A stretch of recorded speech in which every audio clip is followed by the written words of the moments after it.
Hey guys, welcome to another edition of Cooking with Jay.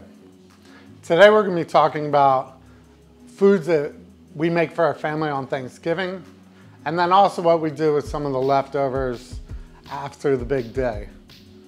So let's jump right into it. Today we're going to make sweet potato puree or sweet potato mash that I love to make for my family. They love it. It's really easy to make, not very time consuming, and that's why it's a crowd pleaser at Thanksgiving. So the first thing we do is take some whole butter and brown it.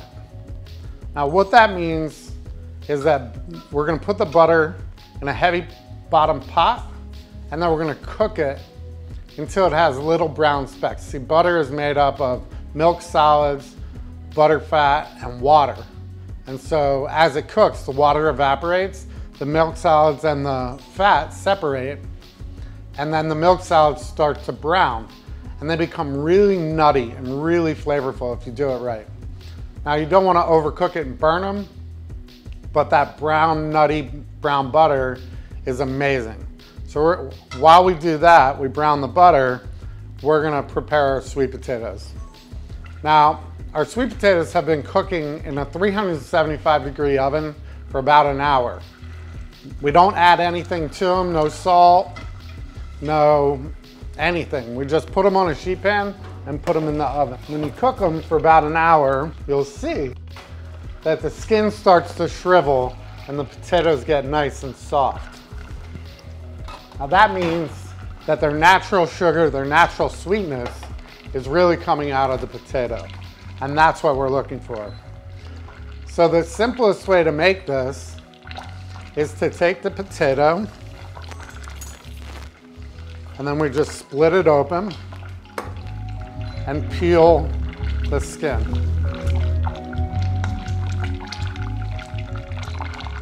Another easy way to do that would be to take a spoon. We're going to put it right in our food processor. We don't want the skin. So we'll just take a spoon and scoop the flesh out. Put it in our food processor. This doesn't work as well with potatoes. Mashed potatoes are great, but when you put potatoes in the food processor, they tend to get a little bit gummy.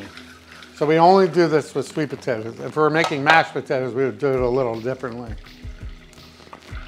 So again, peel the skin, leave the bright orange flesh.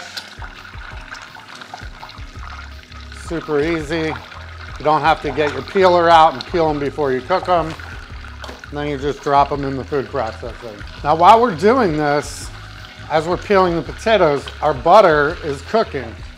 Now we can hear the butter cooking, right? That's the water evaporating out of the fat and the milk solids. So once we stop hearing it, the water is all evaporated. And then the milk solids will start to brown. I love the contrast of the sweet potatoes with the nuttiness of the brown butter. It really is a great flavor contrast. And it's something that most people don't do at home. This is a little bit of an extra effort, and it's one of those ways to really wow your guests. So the butter has changed. You can't hear it anymore because the water is all evaporated. And you'll see that it's starting to get a little golden brown. Now we don't want to burn it, so we're going to turn it off. And you can see those milk solids are beautiful golden brown. That's that nuttiness we're looking for. Now if you think that they're going to overcook and while they're in the pan, you can just pour them into a different container. So now you see, all that was butter. We cooked the butter over medium to high heat, the solids brown, and the fat remained. So now that we have our brown butter, we have our sweet potatoes in the food processor, we're gonna get started. We're gonna take a little bit of kosher salt.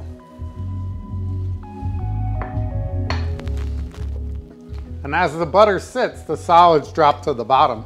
We want those solids in here, so we're gonna stir it up before we add. We're gonna add some of our fat. Now you can use milk, you can use whatever kind of liquid that you want to help bring this together. We use almond milk. We like the nuttiness. We're kind of continuing that theme. And then we just turn it on.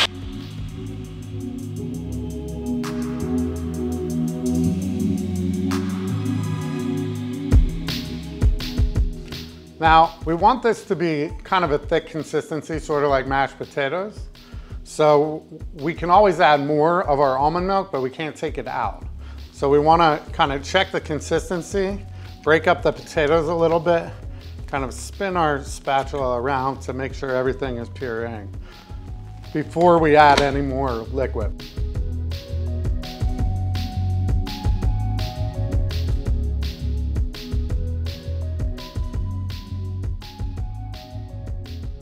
Now in this case, we need a little bit more liquid. So we're gonna just add that and start it again.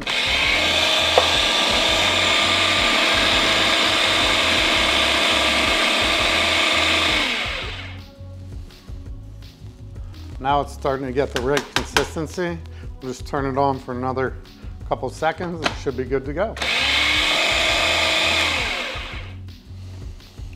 Now, I've seen a million different sweet potato preparations in my day, and this is my favorite one.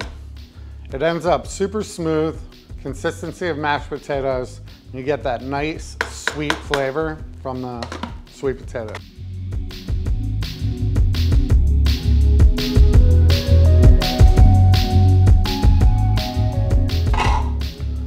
So that's how we make our brown butter sweet potato puree for our family on Thanksgiving. So another dish we like to prepare for Thanksgiving is Brussels sprouts. And the way we like to do it here is we shave the Brussels sprouts kind of thin and just sear them with some sweet Vidalia onion. So right now, I'm just gonna julienne some sweet onion. You don't need a ton. Just wanna make sure it's kind of thin. And then with our Brussels sprouts, we get them whole. We don't buy them sliced. We have some here sliced, but I'll show you how we do it. So the brown end, we just kind of slice that off, get rid of any kind of discolored leaves. And then we'll slice it.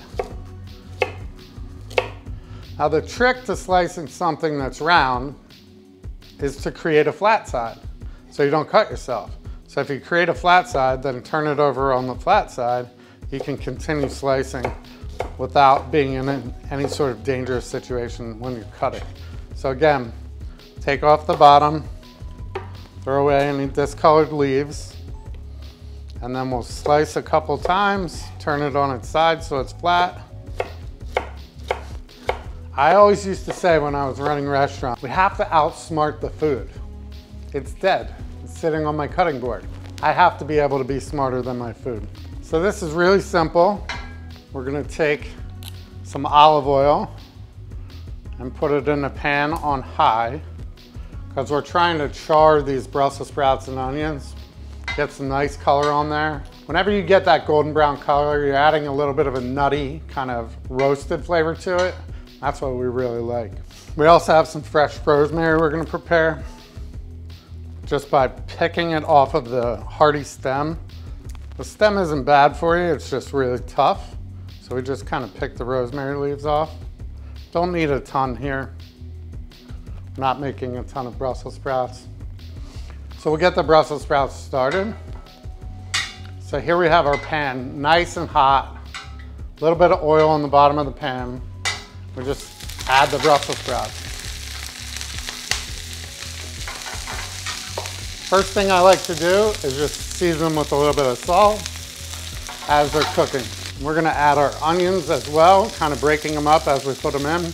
Wish you could smell this. These Brussels sprouts smell amazing. Now, if you're not a fan of Brussels sprouts, but you are a fan of green beans or spinach or something like that, just use that. Essentially works the same way. So while those are cooking, we're gonna chop our rosemary. Rosemary likes to fly all over the cutting board, so you gotta be careful while you're cutting it. Don't wanna make a mess. So this is a nice little side dish. One of the things about holiday meals is a lot of the stuff that we eat is starch, whether it's stuffing, mashed potatoes, roasted potatoes, sweet potatoes. It's all kind of really heavy. And turkey, I mean, come on, turkey, all the tryptophan makes you want to take a nap. Everybody's got that image in their head of their grandfather sitting on the couch, nodding off, watching football on Sunday afternoon. So I like to add something like Brussels sprouts, green beans, spinach, wild mushrooms, something like that to give you kind of an alternative to all that really rich, heavy food. We let our Brussels sprouts sit for about 1.5 minutes just to get a nice charred color on one side. And now we're gonna start to stir them up. You can see they're starting to get golden brown. We like to call that golden brown and delicious, GB and D. Another thing I like to do is add red chili flakes. Now, a lot of people use red chili flakes on their pizza or with their pasta, but it's really a good way to introduce a little bit of heat into something that's either rich or fatty or something like that. Gives you a little bit of a contrast in the flavor. And then we'll take our rosemary and just kind of sprinkle it through the pan. This is all gonna get stirred up real well, so I don't need to worry about it right now. So as this cooks, just wanna make sure we're keeping everything evenly distributed and we're not getting too much char on the bottom. Now, a question I always get is, what do you do with the leftovers after Thanksgiving? Everybody just comes down on the day after, makes a big giant plate and goes back to work, right? Back to work on that food. Stuffing, mashed potato, all that stuff. And so we like to put a little bit of a creative spin on that. So we're gonna show you a really cool way to make a nice little kind of Thanksgiving leftover casserole. And then it's really easy for people to come in, take one scoop, pop in the microwave, and you're good to go.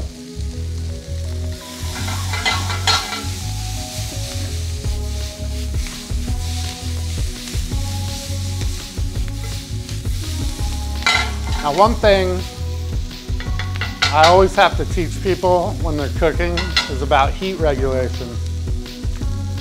People forget that you can turn a burner up and down, or if you have an electric stove, it gets challenging because your burner takes too long to cool down or something like that. And if you have an electric stove, I always recommend use 2 burners, keep one on high and one on medium, and then you can move the pan back and forth, and that way it cools down really quickly if you need it to. But another really great technique is if your pan's getting too hot, you can just add a little bit of water. And the water will regulate the heat of the pan, helps whatever you're cooking steam a little bit, but then the water evaporates. In a minute, you won't hear the water anymore. So we're not using this to kind of deglaze the pan, as you may have heard. We're using this just to regulate the heat. It's a really simple technique to use when you're cooking at home. If your pan's just screaming hot and you're like, oh gosh, it's too hot, what do I do? Add a splash of water, no big deal. And really, guys, that's it. We'll taste it to make sure that it's seasoned properly. Needs a little more salt, and we're done. One thing that we want to make sure we retain is a little bit of that green color. That'll give you a nice contrast to everything, all the brown stuff, and just a nice color on the plate. And also, the Brussels sprouts have the right texture when they have a little bit of green left in them. Guys, that's a really quick and easy side dish for us to make. Pan roasted slivered Brussels sprouts with onions and rosemary. So as promised, I'm going to show you a really cool little way to prepare your leftovers from Thanksgiving or holiday meals. And that way it makes it easy for you. If somebody wants to come and grab some leftovers, they can just do that. You don't have to make big plates and stuff like that. So what I have here is a bunch of leftover turkey. Now this turkey, I like to pick it off of the whole turkey and then soak it in some gravy. That way it keeps it nice and moist. And you know, we're not gonna go and recarve a turkey the day after. It stores better in your fridge that way also. So what we've done is put a little bit of this into our pan just to heat it up and kind of soften some of the gravy up a little bit. We also have some homemade stuffing here that we've stored. I love leftover stuffing. A lot of times stuffing is better the day after. And we're gonna start to assemble this casserole. So we take a little baking dish and just spray it so the stuff doesn't stick all over.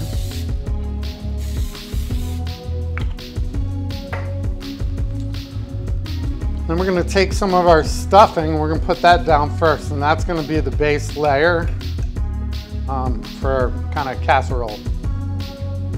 Now, you know, there's a million different things you can do with leftovers. I like to do this because it's like eating Thanksgiving dinner the next day. All right, so now we have some of this big, beautiful turkey meat. We're just gonna lay that down also. Now there is no right or wrong way to do this. Just wanna make sure you don't have any bones in here. We like to put the skin in, but if you don't like the skin, you can leave it out. We're trying to drain off some of that juice. A little bit of juice is good. That'll keep it nice and moist when it's cooking. We're just trying to cover the whole layer of stuffing. Now we're gonna press that down.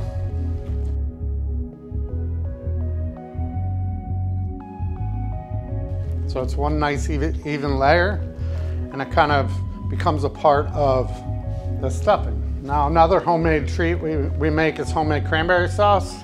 It's really kind of easy. Just buy the cranberries, cook them with a little bit of orange juice, maybe a little brown sugar. We use apple cider, cinnamon sticks, and peppercorns. And so we're gonna lay that on here as well. And the reason we do this, because everything in here is really kind of rich. And so this cranberry sauce not only gives you a nice color contrast, but it also gives you an amazing flavor contrast. And so kind of balances everything out. Without the cranberry sauce, it's good. But with the cranberry sauce, it's great. Why be good when you can be great? So we have these leftover Brussels sprouts also. We're gonna put these in here as well. I'm just gonna kind of spread them to cover just like everything else.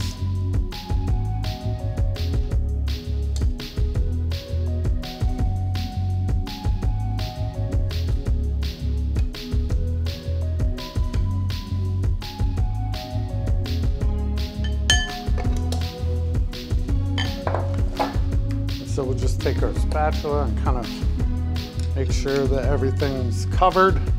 Because when you get this, you want to have a bite of everything in each bite. And that's why we're trying to be kind of meticulous about the way that we set this up. And then last but not least, we add our sweet potatoes. Now, again, if you're not a sweet potato person, you can put mashed potatoes on here, kind of make it a shepherd's pie. Anything that you have or you like is acceptable. There are no rules here. We're making the rules, we're making the dish, so there are no rules.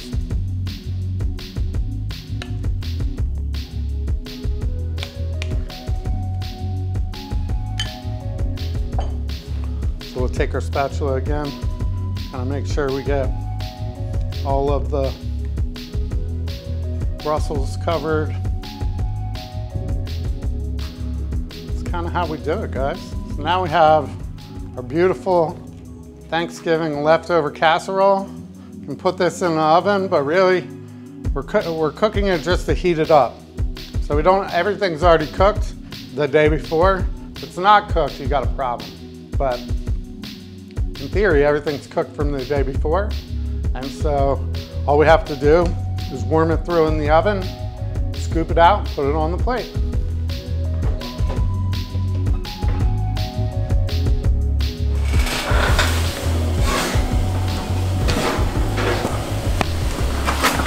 So now we're pulling out our casserole that we cooked from our Thanksgiving Day leftovers. Now, however you want to get this out of the pan, that's fine. You want to just slap it on a plate, do that. But what we'll usually do is cut it into, kind of section it off into quarters, right? Or you can cut it again in half. But, so we're gonna scoop this right out.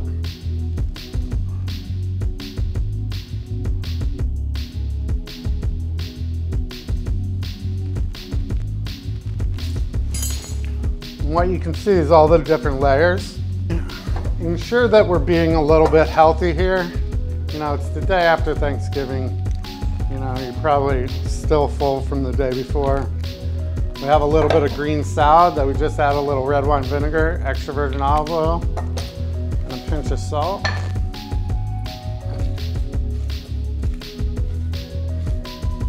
We'll just dress that lightly. And we'll put that on the plate as well. And then, when somebody asks you what you're having for lunch, you can say you're having a salad. So that's our dish, guys.